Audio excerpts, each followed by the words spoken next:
They talk about this flights not allowed. It seems like there's always a double standard with China, Chris. Yeah, that's right. And this is about demanding reciprocity. We have to be treated the way that we're going to treat them. And I think the bigger point here is recognizing the challenge that we face. You know, this is an authoritarian government with a deeply illiberal view of the world. And as it becomes more powerful, it's becoming more assertive of its interests. And it believes that for China to win, the United States is going to have to lose.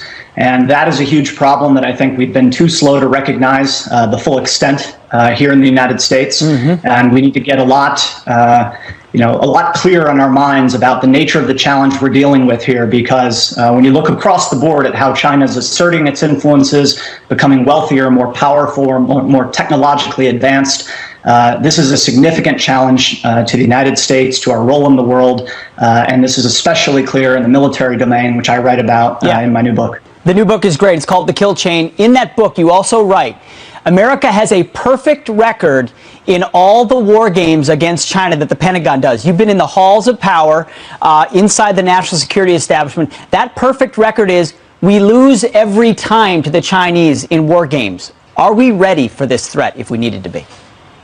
No, I think we're behind where we need to be. And I think Americans need to recognize how significant this challenge has become in the face all to take away the assumptions that the United States builds its force on and the way it operates in combat. We build our military to fight the last war. They're building a military to defeat us in the future. The book is The Kill Chain. I cannot recommend it enough. It is worth a read.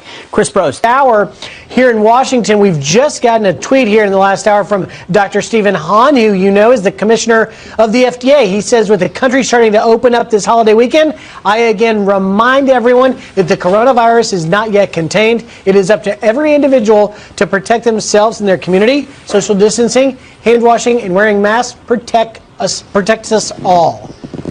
Thank you for the reminder, Doctor. I have not been watching the news for the past 2 months. Got it. And you watch those beaches. First of all, that Ocean City photo, I don't know if we could put it back up. That is a ground level photo. If you want to wear a mask, great. If not, you can be responsible, lay on your beach towel, and get a tan if you want, take in that vitamin D, which is good for you in the fresh air. Yet, to see governors and mayors shutting down beaches and telling people they can't throw a football and they can't sunbathe and they got to wear masks on the beach, where does it stop? And when the common sense stops, then that's when people get fed up, Jed.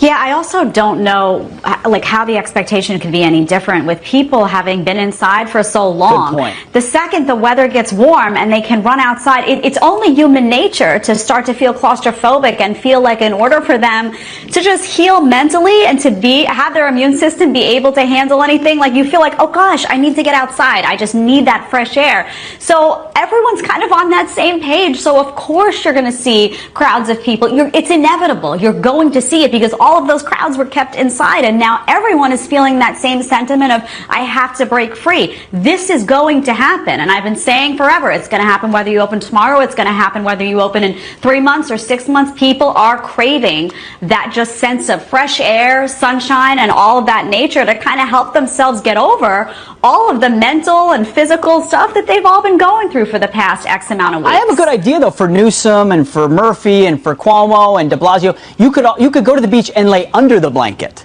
You know, that would make you extra safe. I mean, it's just where does the line? It's just well. You know, Jed, that's such a good point, though. You talk about people wanting to break free and yearning for it. California was the first to lock down, and they have been. A friend of mine made a great point. She said, you know, she's in Southern California. She said, we get a lot of sunshine. We're used to being outside. We're not used to July 4th. That'll be good for you. And people are not okay with that. That's true. Two people who are very happy the FDA commissioner's up tweeting about safety this morning.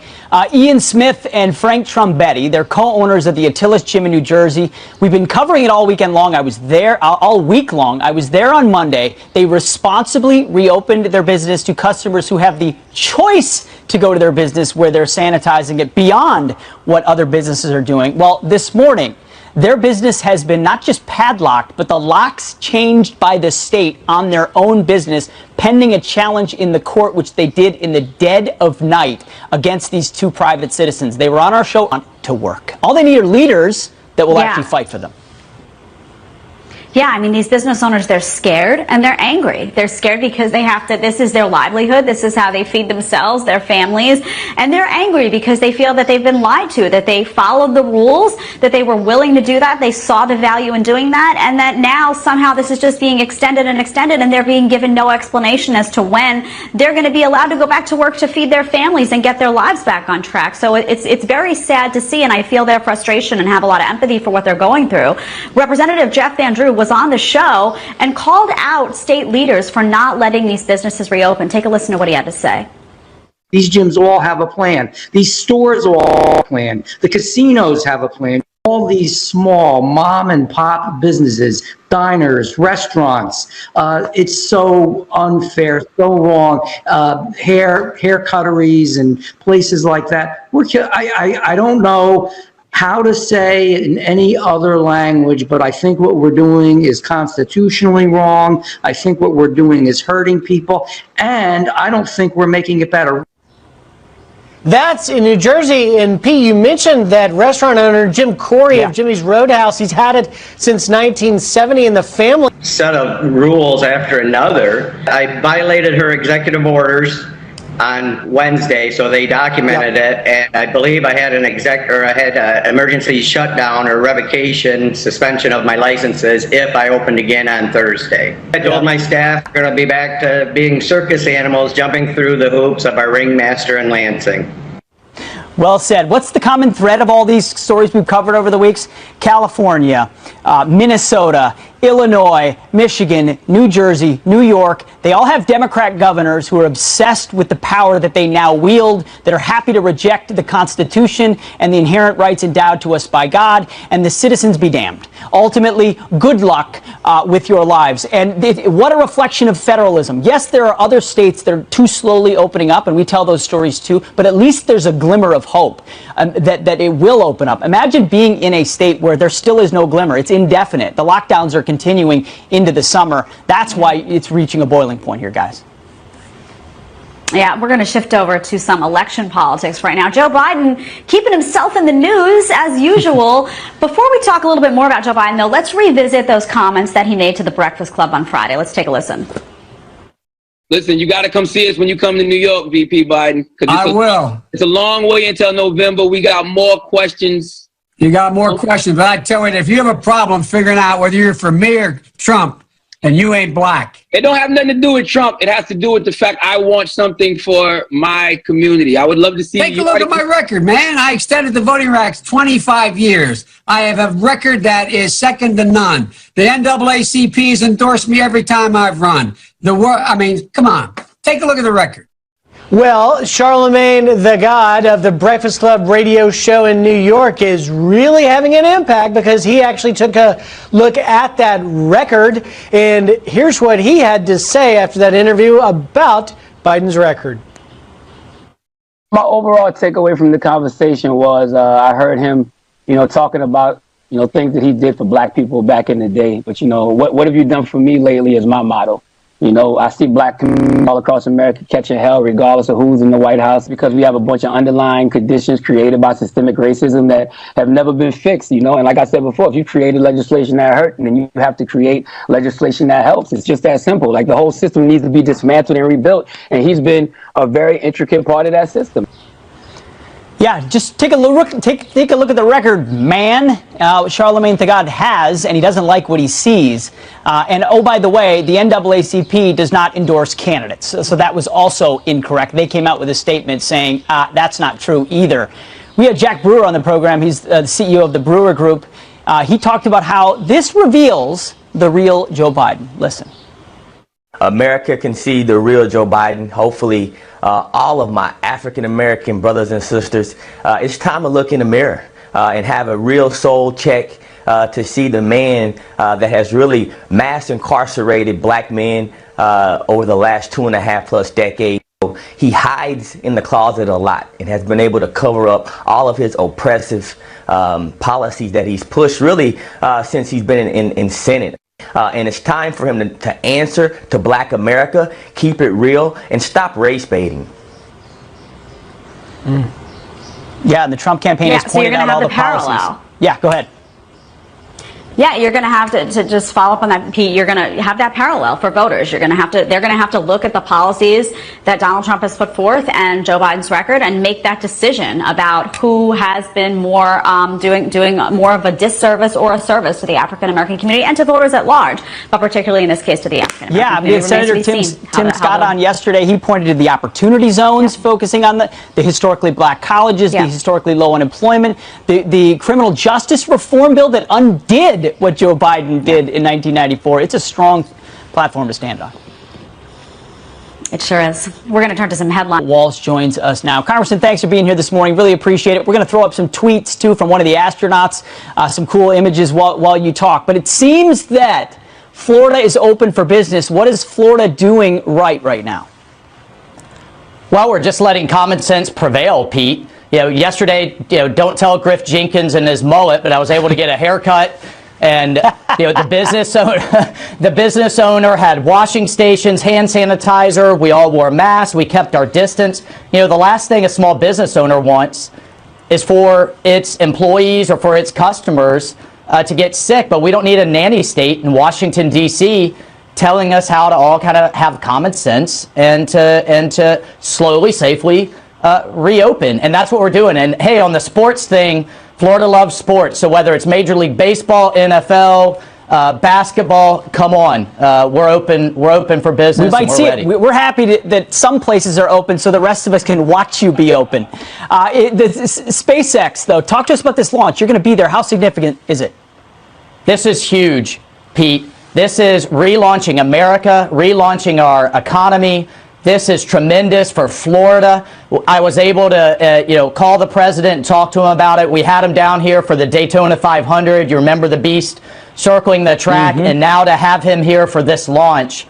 NASCAR and NASA, it's in our DNA. And just very quickly, he's been such a tremendous supporter, the president has, of the Space Force and the relaunching of America into space. This is just really, really tremendous. It's the first launching of American astronauts from U.S. Well, I think about the Green Berets that I lost, Brian Woods, Matt Pacino. I wear one of these bracelets every day, as I know you do, Pete. And I look in the mirror every morning and just tell myself to be worthy. Be worthy of their sacrifice. That's my message to Americans. And don't just thank the veteran. Take an extra step and thank the families. Those Gold Star families all over the country right now as we speak don't have their loved ones with them this weekend. They've given it all, and the least we can do as Americans is to step up every day and be worthy of their sacrifice. Amen. Take an inventory. Colonel Walsh, thank you very much for that message, your service to our country. Thank you. You got it. I salute him. He outranks me. All right, still ahead as Joe Biden speeches. So, who's got the winning strategy? Let's bring in Fox News contributor and former GOP presidential candidate and Governor Mike Huckabee. Mike, tell us, what do you make? I've got to go to this Biden thing because really, this is not the first time. It is obviously the continued ability to make these gaffes, but now for the first time, he's being called on it by representatives of the African American community for his mistakes. But yet Biden continues from the basement to say he's going to win. I think Joe's basement campaign is somewhat maybe symptomatic of his whole approach to being president. If he were to be elected, we'd all be in the basement. I mean, that's the problem with Joe. This is a guy who has spent the last several months in the basement. I just saw a commercial yesterday. Joan London was talking about a place for Joe. It's where you put all your cranky relatives down in the basement and keep them out of sight, because every time he surfaces, and it's kind of like, Punxsutawney Phil the groundhog, he comes out, sees his shadow, makes a gaffe, and then spends the next 3 days with he and his staff apologizing for what he said. So he's better off just sending some written messages or learning to have someone do his voice and let him lip sync, because when he goes just off the script, it's disastrous, as we've seen this week. Governor, what do you make of President Trump talking about, the reopening of churches and saying that he's willing to override governors who don't allow these places of worship to open this weekend? There's been a lot of talk about whether he would even be able to do that, but what do you make of his statement about his willingness to do so? Well, how grateful I am for it. But people need their spiritual guidance. They need a sense of purpose, and they get that from church. I would contend that church is giving people a far greater sense of life than maybe going to a supermarket would. Certainly certain things have to be purchased, but the president is doing the right thing. As to whether he can order the governors, here's how. Only way I know he could do it would be that he would have the Justice Department demand that they simply required and file lawsuit against any governor or any local community that says that they cannot open a church if they're opening everything else, because the fact is that shows religious discrimination. That's not allowed, and I think the president would be within his rights to sick the DOJ on him. Well, you're certainly right. I was at a grocery store yesterday, Governor. It was not life-giving. It was soul-crushing, okay? I think a lot of people are ready for those churches to be open, to congregate with fellow worshipers. But I want to ask about a tough story we heard this morning. One of your friends of many of us, Alan West, was in a motorcycle accident, and you're calling for prayers this morning. You know, Alan West is a dear friend. I love him. I so respect him. Like you, he's a combat veteran. He put on the uniform of this country. He went and served. He put his life at risk. And today, he's struggling and coming through the aftermath of a motorcycle accident near Waco, Texas yesterday. Still waiting on word this morning of any update on the condition. He was stable last night. Let's pray that he has full recovery. He's running for the chairman of the Republican Party of Texas. I just think he's one of the great patriots of our time, and I know that all the Fox and Friends viewers join me in praying for his full recovery. Lieutenant Colonel Alan West, great American. I know we will be joining you in thoughts and prayers for him today. Governor, real quick, your Memorial Day message. Let's not forget why we have this holiday. Let's enjoy it. Enjoy the beaches, the lakes, the parks, all the things, the barbecues. But as you celebrate freedom, remember that it was not free to hundreds of thousands of people who gave their lives for us to have this freedom. Let's cherish it, protect it, and pass it on to the next generation. Amen. Well said. Governor Well Mike said, Huckabee, Governor. thank you very much. Appreciate your time, always. Thank you. Thanks so much. After more than 8 Nathan's Hot Dogs. It's a veteran-owned business from Coney Island. Everyone knows Nathan's, but it turns out Feltman's is the original on Coney Island. So I'm going to try both, do a blind taste test. I'm going to have my Gwenny taste them as well, my 2-year-old. So we'll have two authorities test the hot dogs, and we'll see which one's better. All right, guys, that was yesterday. So I went to the store, got me some Nathan's mustard. I got my Feltman's and my Feltman's mustard. Fired up the grill, blind taste test, me and Gwenny. Remember, Feltman's is claiming they're the original hot dog, not just before. First one, the Nathan's Famous is how you say it. It's Yes. Nathan's Famous Sorry, because I stand corrected. because Nathan and Ida Handworker immigrated to this country in the 1900s and started the famous Coney Island hot dog. It was too hot for Gwenny when you gave it to her. You got to redo the test. It may have been a little bit of a rigged system there. I liked them both. I'd say I would get both. Jed, you've probably been to Coney Island more than Griff and I combined. What do you think? Yeah, I'm a little scared. Go ahead. Yeah, I would have taken the bread off for Gwenny just so she could really get that. But it's just my I know, opinion. it's But, true. I finally found a good use for that mask too. I was able to use it as a blindfold. It was Good stuff. All right, we got to turn to our headlines now. And that. All right, Rick, over to you. Don't try that at home, Rick, or while on the job. Exactly. We'll leave it right there, guys. All right. We have some big storms across parts of Florida this weekend. In fact, you're thinking, hey, I want to get out to the beaches across parts of Florida. Take a look at the map, show you what's going on in South Florida. A complete washout of your day today. In fact, tons of rain there. We're going to see more rain coming in over the next couple of days. By the time we're done, we'll see some spots, maybe 6 or 7 inches of rain. Take a look at this across parts of North to South Dakota into Nebraska. Little line of storms now moving in towards Minnesota and Iowa. Those pretty strong, weakening down across the southern tier of of this, or at least the southern side across areas of Oklahoma. We will later on today see another refiring of storms. Anywhere you see that yellow, not as much of a tornado threat today. We're talking a little bit more about some strong winds and some hail. And over the next week, just got to tell you, get ready across parts of Texas. Very, very heavy rain will also possibly cause some flooding. All right, guys, back to you. Thank you, Rick. Thanks, Rick. Thanks, Rick.